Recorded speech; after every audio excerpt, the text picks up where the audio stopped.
Retrouvez l'innovation du jour avec EDF.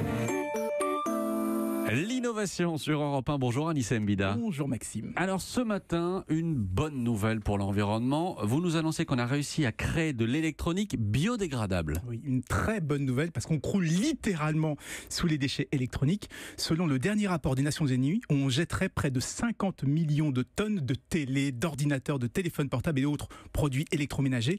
50 millions de tonnes, pour vous donner une idée, c'est 4500 tours Eiffel. Je ne sais pas si vous imaginez. C'est colossal. Et en plus, le problème avec les composants électroniques, s'ils contiennent souvent des produits toxiques, parfois dangereux, comme le plomb, l'arsenic ou le mercure. Donc c'est un enjeu majeur d'arriver à rendre l'électronique biodégradable.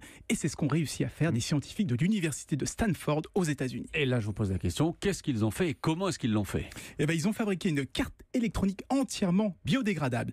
Et en fait, ils ont fait une sorte de bracelet connecté, vous savez, comme ceux qu'on utilise pour compter les pas.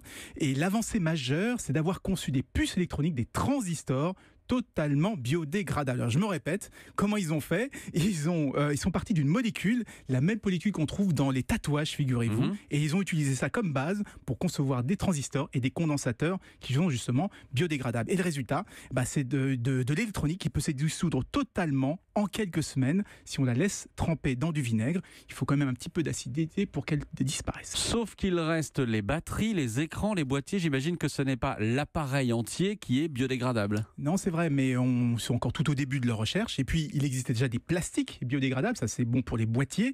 Et puis, pour les écrans, on a des pistes, notamment avec les technologies OLED, qui utilisent des diodes organiques. Là, on a encore un problème, c'est avec les batteries, qui ont souvent des métaux lourds, les métaux, toxiques, oui. Exactement. Là aussi, on a quelques pistes, mais pour le moment, ça coûte extrêmement cher et c'est pas très performant. Mais avouez, ce serait déjà un progrès énorme d'arriver à composter ne serait-ce que la carte électronique d'un appareil. Effectivement. Il n'y a pas une obligation de recyclage des déchets électroniques aujourd'hui ? Si, mais le problème, c'est que la plupart du temps, on les envoie dans des pays pauvres où ils sont retraités sans aucune précaution, parfois par des enfants, alors qu'on parle de produits souvent bourrés de substances toxiques. Eh bien, avec l'électronique biodégradable, au moins, il suffira de mettre un petit peu de sauce salade dessus et on fera de l'engrais avec. Eh ben voilà, bon appétit. Merci beaucoup Anissé, c'était l'innovation. Je vous dis à demain. À demain. C'était l'innovation du jour avec EDF. Suivez Conso, conseils personnalisés, aide aux travaux. Aujourd'hui, EDF développe des offres et des services innovants pour vous aider à mieux consommer. Plus d'infos sur edf.fr.